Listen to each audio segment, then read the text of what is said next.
Ако сте ходили в историческия парк край Варна, сигурно сте надникнали в Тракийския дворец.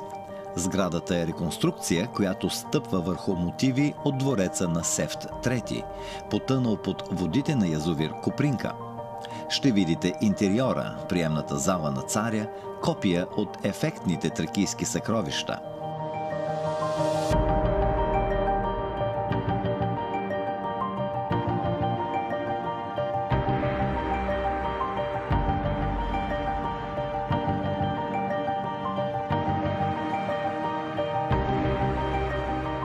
Но денем няма как да усетите магията на онова древно знание, което пази тайни за света, боговете и времето. Затова пък вечер имате този шанс.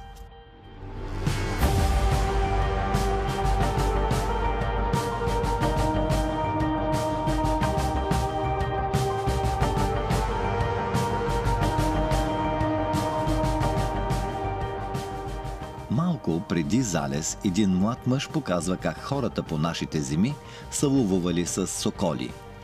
Връзката между хищната птица и човека има хилядолетна история. У нас от 4 век преди Христа. От 2010 година соколарството е признато от ЮНЕСКО за нематериално културно наследство.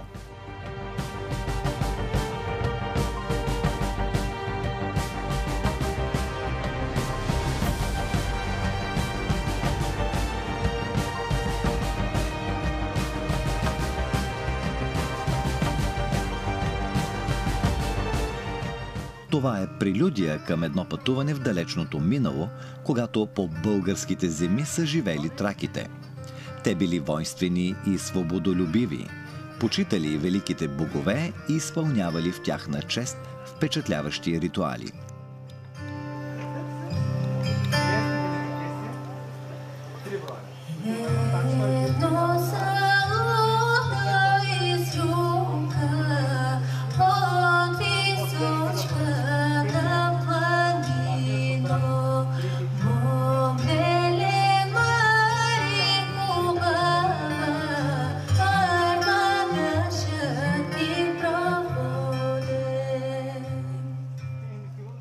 Историческият спектакъл «Тракийският царски пир» черпи вдъхновение от древните източници, за да свърже миналото с бъдещето.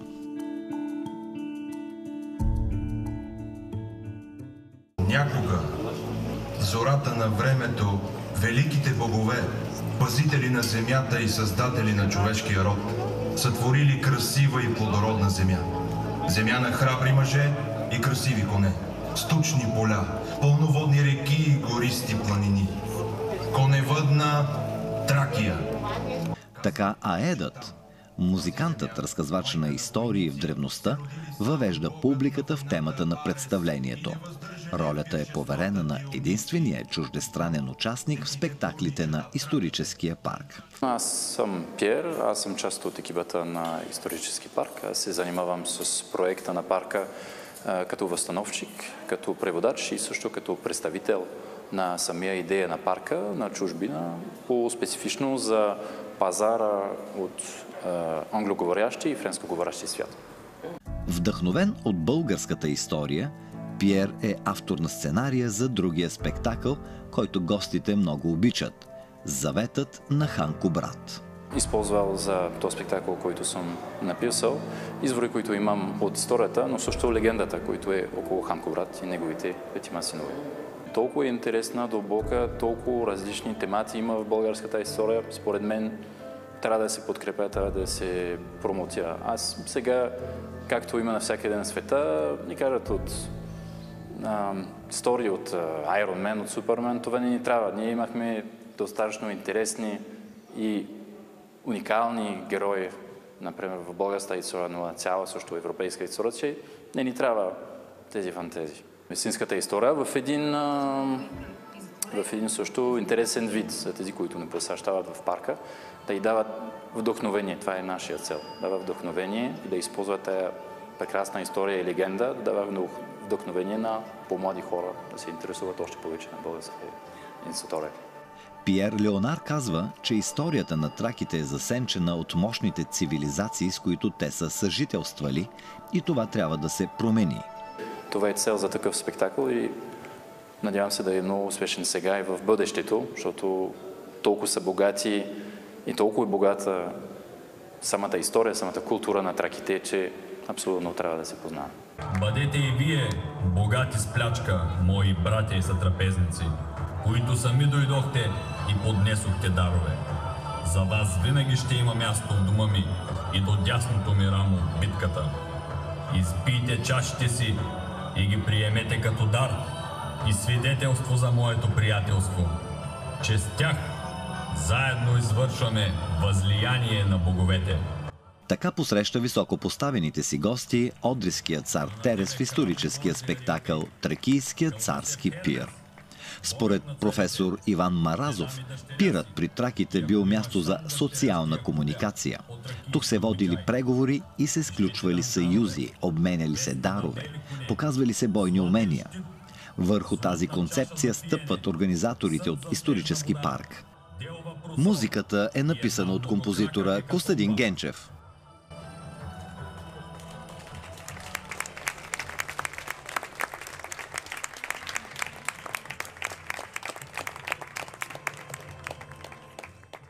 Сценарият на този спектакъл е мой, а реализацията на самия спектакъл се случва благодарение на всички мои колеги, с които работим заедно, от целия екип на исторически парк. Тези, които са на сцената, хората, които наистина изпълняват този спектакъл, това са част от екипа, от реконструкторския екип на исторически парк.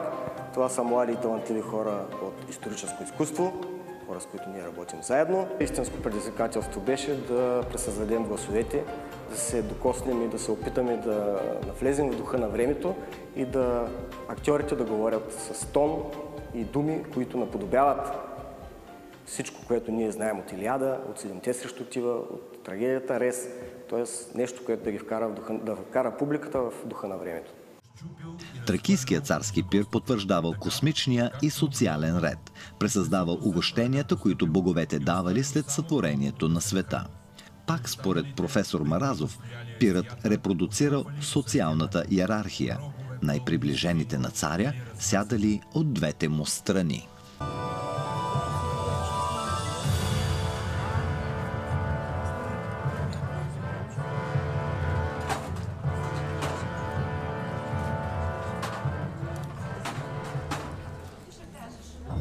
О, Тересе, мощни царю на тракийците, пристигам с верни вестители, свидетели на всичките събития.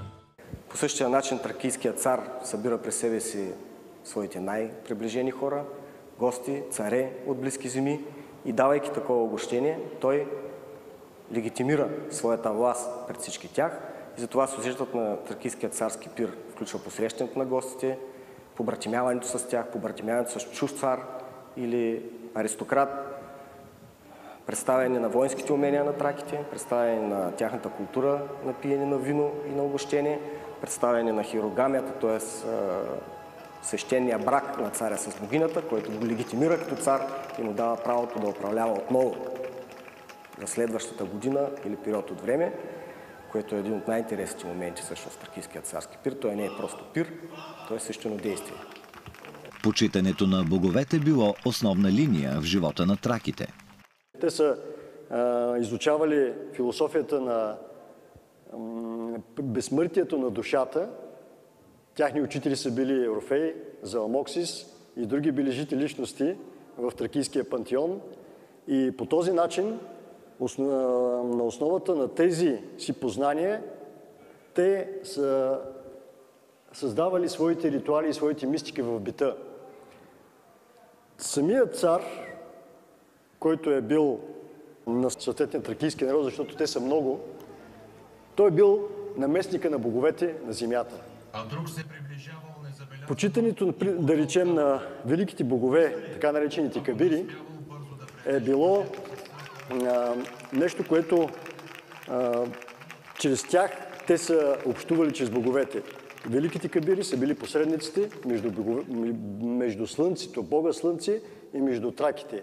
Царя, като наместник на боговете, той е бил проводник на тази сила, на тази мъдрост, която идва от великите богове. Той я предава на народа си, чрез неговите хранени хора, неговите най-доверени хора. Най-напред се прегърнали и по тракийски обичаи, като взели робове, напълнени с вино, си пили взаимно на здравица.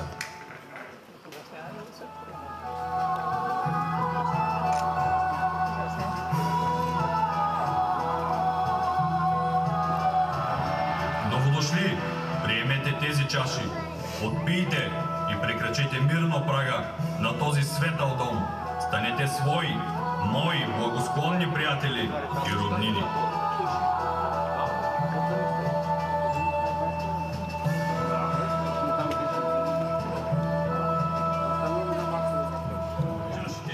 По тракийска традиция, по време на царския пир се провеждал ритуалът побратимяване.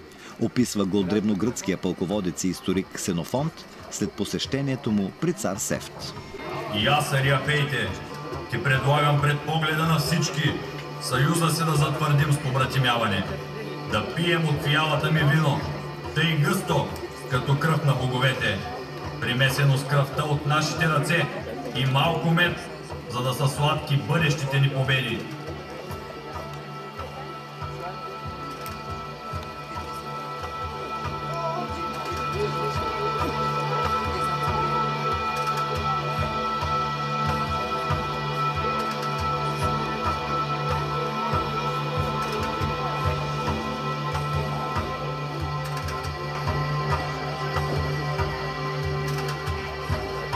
Траките всъщност са ценяли златото не само като разменна монета, а за тях това е бил материал, който е бил дар от боговете. Той е бил носител и е бил натоварен със смисъла на символиката, на силата и на мъдростта на боговете.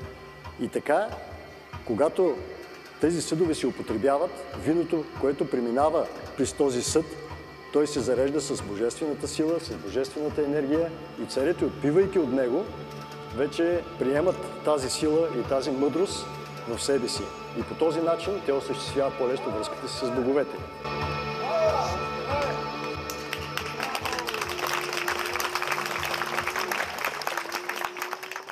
В подготовката си за спектакъла, участниците изучават историческите източници, анализират ги и се обучават в бойна хореография.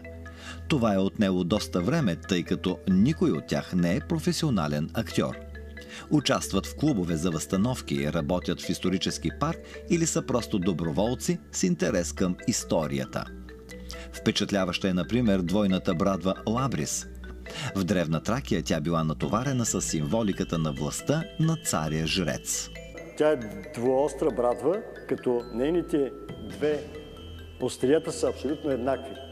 Те символизират света на хората, на обикновения човек, на нашия свят и света на боговете. А дръжката символизира човека, владетеля или жреца, който винаги се намира между двата свята. Жреца и владетеля са хората, които винаги общуват с народа и с боговете. Затова те могат свободно да преминават от единия свят в другия. Едно от нещата, които характерни за траките, които ще ползваме в този спектакъл също е така нареченото това оръжие, което се нарича ромфея. Ромфеята е оръжие, което няма аналог по света. Това е нещо, което е патент на траките. Изобретили са го бесите. Бесите са жреческото съсловие на племето Сарти, което живее по целия Родопски масив в България. В България са намерени 15 или 16 такива оръжия. Абсолютно уникално е. Това нещо за тогава е било страшно оръжие по думите на нашите врагове. А щом нашите врагове са го казали, трябва да им повярваме. Това, което е на мен, се нарича махайра. Това е махайра. Махайра, гърците го наричат сика или копис.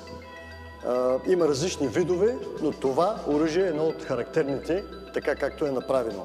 Принадлежало е явно на аристократ, който е имал достатъчно средства, за да може да се го закупи, защото тогава, по това време, това оръжие също е било изключително скъпо.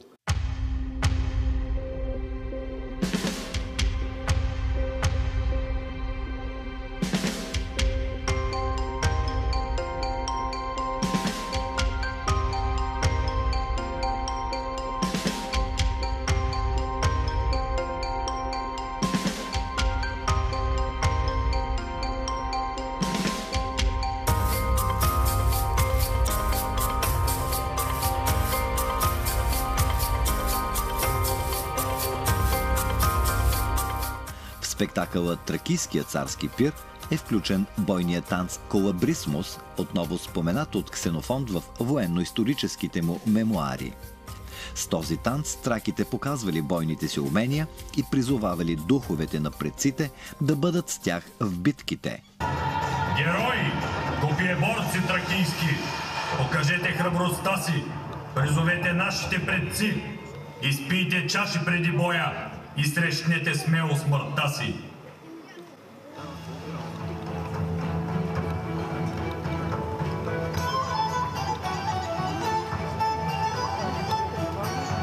След като слушали свещения химн, станали траките и под звуците на флейта затанцували с оръжието си, като скачали високо и леко, въртейки мечовете си.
Идеята на спектакли от този вид в исторически парк не е само да се развличат туристите.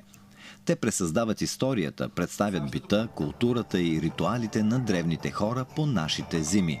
Това впечатлява и българи, и чужденци. Както и финалът – истинско огнено светлинно шоу на палячи.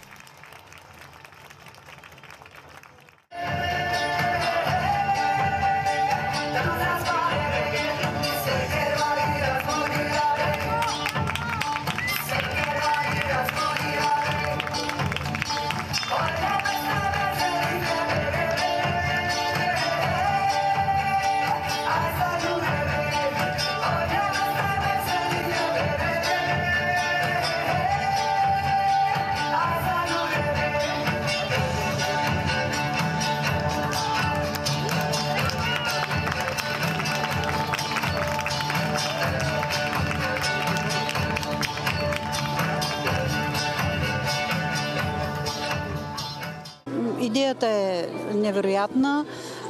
Точно на това място пред Тракийския дворец да се пресъздаде такъв епизод от нашата история с участието на възстановчици, животни, да се представят уменията на тракийските войни. Всичко това и разбира се прекрасното вино, което и ние опитахме в съвременен вариант. Всичко това беше чудесно. Бих дошла отново. Това е едно място, на което родителите трябва да водят децата си. Защото учебниците и илюстрациите в учебниците, колкото и да са цветни и красиви, мисля, че не са достатъчни да се усети духа на епохата. Това е идеята на целия спектакъл, да привлече гости, българи и изобщо. Тук всички спектакли се радват на доста така посещаемост, пълни са постоянно масти, сами виждате. Изкупуват се билетите поне седмица по-рано. Аз участвам в предния спектакъл. Има и още една изненада. Аз все пак съм от школа Величие, която участва в създанието на тези спектакли. Идеята на всичко е да покажем нашия за каква е историята и тя се запазва. Както виждате, дрехи, оръжия, всичко е направено по намерени такива и са истински. Сега, дали историята е вярна, която се разказва или не, никой не може да каже на 100% сигурност, но щом хора професори, траколози са го казали, би трябвало да има поне една част истина. Смятам, че това е много добре като идея, защото самите атракции, нали, да ги разгледаш, някак си не можеш да ги свържеш с това, за което става дума. По този начин въвеждат в духа на времето, да кажем, на траките, на прабългарите, което е много добра идея. Шоуто е много емоционално. Можеш да усетиш духа на вековете, историята на българите и на траките. Много ми харесва. Има много страст. Беше доста интересен. Хубав спектакъл. Предполагам, че ще дойда пак на някои от другите спектакли. Научаваме нещо за историята? Да. Беше доста интересно. Неща, които не съм ги знаел. Или съм ги забравил, ако изобщо сме ги учили някога.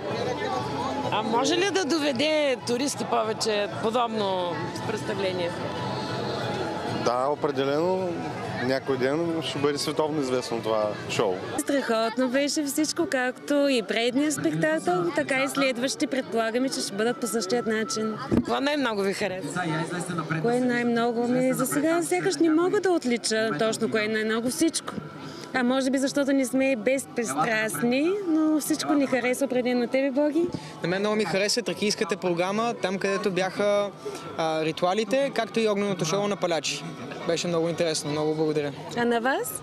На мен боевете. Боевете? Харесва ви, добре. Тракийският царски пир е като концепция е предвиден не само да забавлява туристите масово, т.е. спектакъл, той е предвиден да се изпълнява и в тесен кръг с наши посетители и гости, които да могат наистина тук, вече на място в тази зала, да бъдат посрещнати от тракийския цар, да бъдат въведени в тази древна епоха, да бъдат заведени в залата за пиршества, където още по-истински да могат да почувстват смисъла на този ритуал, да пият вино, да се забавляват, да се запознаят с тракийските ритуали и да разберат техния много по-дълбок смисъл.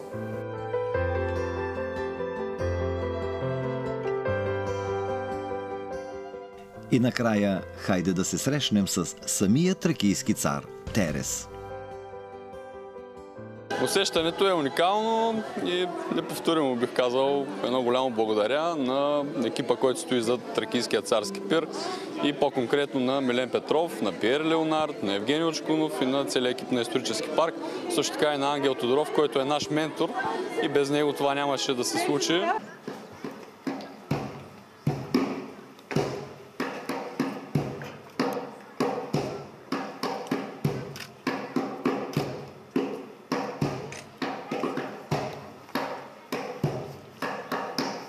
Добре вживял се в ролята си, Атанас казва, че е избран за нея без кастинг. Без кастинг? Какво е? Не съм ли цар съм? Време е за споделени емоции от събитието, за снимки с участниците и разбира се за едно вито българско хоро под звездите. Историческите спектакли в това вдъхновяващо място нямат претенции да са истината от последна инстанция. Но те са още една стъпка към собствената ни история. Те са начин да се съпреживеем като общност. Едновременно с това те подхранват културния потенциал на България и дават нови възможности за развитие на културно-историческия туризъм.